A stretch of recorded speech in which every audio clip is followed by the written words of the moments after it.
Savez-vous réellement ce qui se cache derrière les costumes impeccables des puissants? Comment les hommes d'affaires et les politiciens dissimulent leur propre bestialité sous des apparences élégantes? Savez-vous? En 1996, une jeune Française issue du Pays basque, tout juste diplômée de l'École normale supérieure, publie son premier livre. Son nom, Marie Darrieussecq. Son livre, Touisme. Il va secouer le monde littéraire de la fin du millénaire. Aujourd'hui, on va voir pourquoi la lecture de ce livre ne laisse personne indemne.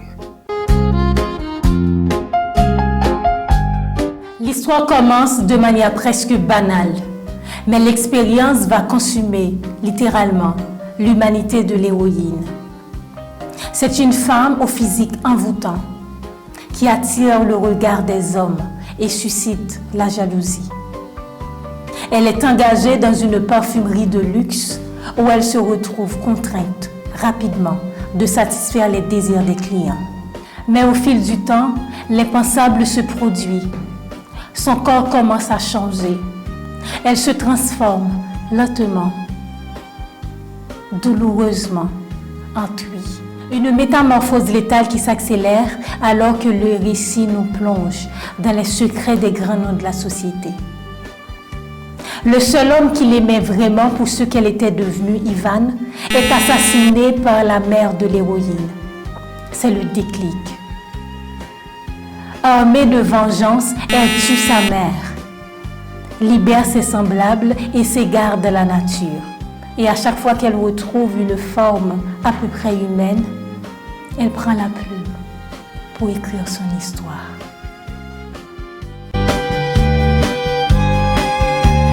Derrière cette fable absurde et parfois dérangeante, Marie Darrieussecq dresse une critique féroce de notre société. D'abord à travers la réification de la femme. L'héroïne est traitée comme un simple objet, un corps à consommer. Sa métamorphose en Thuy n'est que la matérialisation physique, finalement, de la manière dont la société la traitait déjà.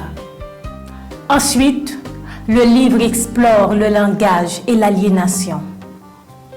La narratrice manque cruellement de vocabulaire pour décrire son propre mal-être.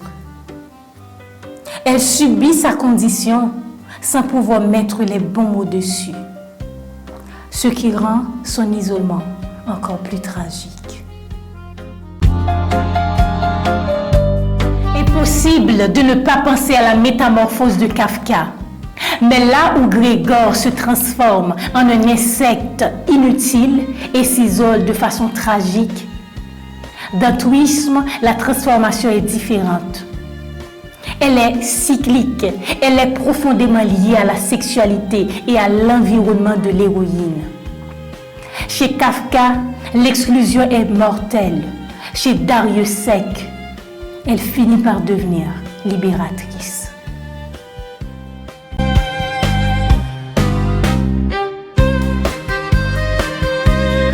Pourquoi lire Touisme aujourd'hui? D'abord, pour le choc esthétique. Le livre questionne notre propre dégoût, notre rapport à la normalité. C'est une immense réflexion, mais laissez-moi vous demander, savez-vous ce qui se cache derrière les costumes impeccables des grands noms de notre société, des hommes d'affaires et des politiciens? Il n'est pas nécessaire de répondre.